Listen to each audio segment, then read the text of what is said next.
Assembly has unanimously passed a resolution opposing one nation, one election proposal of the Govt panel, marking a significant stand against the central government's push for simultaneous elections. Presenting the resolution, Kerala Minister M.B. Rajesh expressed strong opposition against the central government's proposal, saying it violates the principles of the Indian Constitution. He argued that the move is part of the BJP and RSS agenda to centralize governance and undermine India's federal structure. Congress also backs Vijayan Sarkar's resolution alleging that one nation, one poll is undemocratic. Meanwhile, the BJP launched a scathing attack on the INDI bloc, alleging that Kerala's resolution is anti-constitutional and that the opposition is trying to block the developmental reforms in the nation. Listen into the war of words before we open up the debate. അത് അടിസ്ഥാനപരമായി ജനാധിപത്യ വിരുദ്ധവും ഇന്ത്യയുടെ ഭരണഘടനയിൽ വിഭാവനം ചെയ്യപ്പെട്ടിട്ടുള്ള parliamentary ജനാധിപത്യ സംവിധാനത്തിന്റെ കടക്കൽ കത്തിവെക്കുന്നതുമാണ്. ജനാധിപത്യ വികേന്ദ്രീകരണം സാധ്യമാക്കുന്നതിന് പകരം അങ്ങേയറ്റത്തെ അധികാര കേന്ദ്രീകരണത്തിന് വഴിവെക്കുന്നതാണിത്. രാജ്യത്ത് ഒരു കേന്ദ്രീകൃത യൂണിറ്ററി ഭരണ സംവിധാനം യാഥാർത്ഥ്യമാക്കാനുള്ള RSS BJP അജണ്ട നടപ്പാക്കാനുള്ള ശ്രമമാണ് ഇതിലൂടെ വ്യക്തമാകുന്നത്. One nation, one election is undemocratic. It will affect the federal system of our country. That is why the Kerala Assembly unanimously passed a resolution not to have this kind of an election process. So I feel that the government of India should reconsider this so that the federalism can be strengthened. Left parties and Congress party have united. Otherwise, they pretend to be opposing each other, but here they have united because left and Congress are A team and B team in Kerala. It's unfortunate that they all behave like one group, one obsession. You're watching the News Hour at 10, debate number 2 on Times Now, Super Prime Time. All right, let's open this up. Let's go across to our guest, Tom Vadakan. Dr. Ranganathan continue to be with us. We have Saira Shah Halim, a political analyst, and Dr. Pulla Rao, also a political analyst. Good evening to all of you. Saira Shah Halim, BJP says that the resolution itself is anti-constitutional, against the constitution. How do you respond?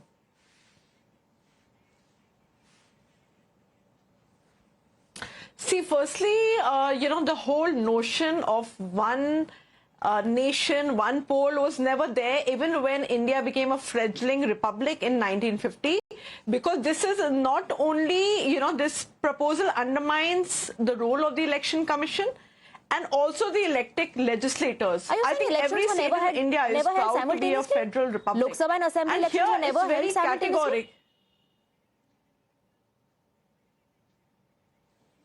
No, what I'm saying, when India became a fledgling republic, then also, with the Constituent Assembly, when they were debating about special emergency powers, they were very clear that the whole notion of one nation, one election is arbitrary. It is against the norm. Even in 1950, it was not considered. Now let's come to some very basic tracks. Because here, when you talk about one nation, one poll, it undermines the federal structure by centralizing elections. The central government becomes more powerful, and it undermines the political trajectories of these states, the federal structure. And this would also push for homogeneity where diversity thrives. And I think I need to congratulate the Kerala government, for taking such a landmark step and for being the first state to show with example that yes, Kerala has its distinct political and cultural identity, and it is going to strive hard to protect its autonomy. Now here, the basic structure of the Constitution, I think, is being threatened here, because here the Constitution very clearly envisages a federal democracy where federalism is practiced in every state. And the Constitution clearly lays out the structure for a clear separation of powers between the center and the states. Would that not continue if the one nation, one election policy is implemented? Because we've had Lok Sabha and Assembly elections simultaneously. Not all Assembly elections, but most of them along with Lok Sabha. And the results were very different. It's not like the center had an advantage every single time. Taken a resolution.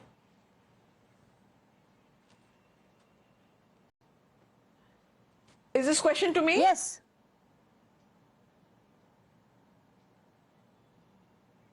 Yeah, what I'm saying is here diversity thrives. You cannot undermine, like I said, the federal structure of the state.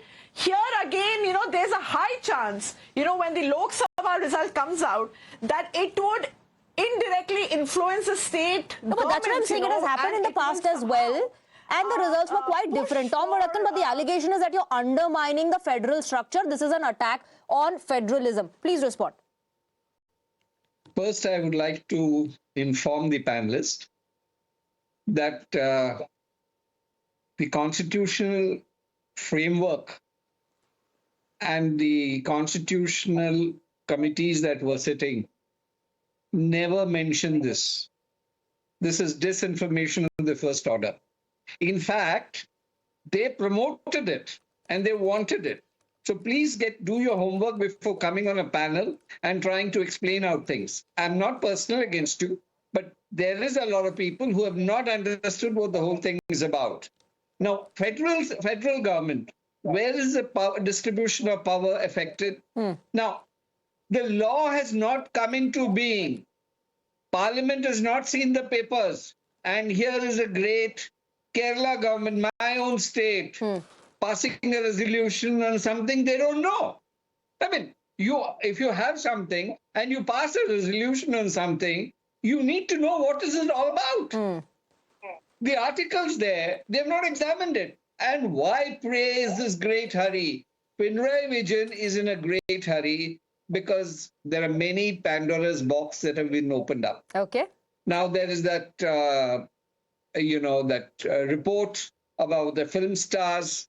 He's trying to escape that because that's too heavy for him.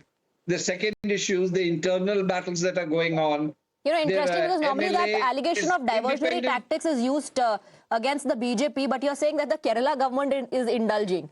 Let me bring in Dr. Pulla Rao. Dr. Pulla Rao, Tom Vadakkan says that you're objecting to something that even you don't know, everything about.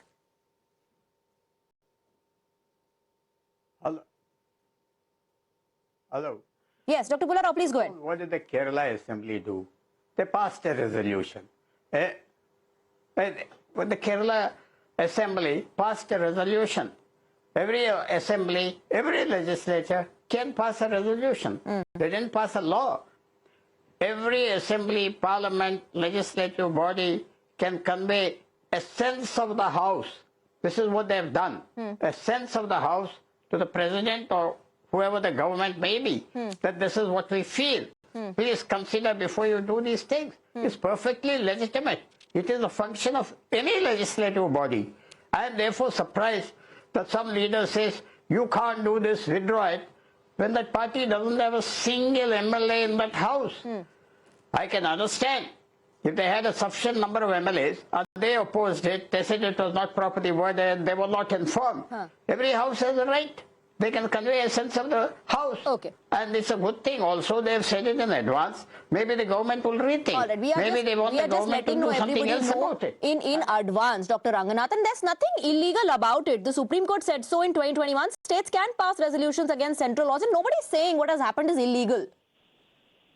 No, absolutely. First of all, I must thank my good friend Sara ji for confirming what I had long suspected, that Nehru was in fact a dictator and destroyed the constitution, because it was under Jawaharlal Nehru that 3 general elections were held simultaneously with state elections, and it was under Indira Gandhi that 1 more was held until she abolished this whole system.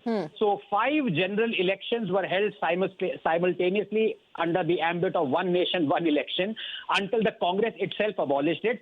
So Congress was a dictatorship before 1971. That is what Saraji is saying. I accept that humbly. Number 2, this is not a debate about whether the pros and cons or merits of one nation, one election. We've gone into that before, verbatim. The second thing is the profound irony of the communists trying to save and defend the constitution. The founder of the CPIM, Mr. EMS Namudripad, is on record on the floor of the House saying, I will wreck Ambedkar's constitution from within. And in fact, in July of 1969, when he was the Chief Minister of Kerala, he said, the struggle to, and I'm quoting him verbatim, The struggle to totally change the constitution is an inseparable part of real democracy, quote unquote, EMS Samudri part. This went all the way to Delhi. Okay. This was discussed in the parliament. How can a sitting chief minister want to not just amend the constitution, totally change it? These are the communists who are trying to defend the constitution. Hold my beer. Okay, I think I'll leave it at that. That's all the time I have for debate number 2. The resolution passed in the Kerala Assembly says the move is anti-constitutional, that this is an attack on federalism. BJP says you're objecting to something that you don't know everything about. Let the papers be tabled in the parliament. Let the process be followed before you start objecting. Understand what is happening first. Thank you very much, Saira Salim and gentlemen, for joining us.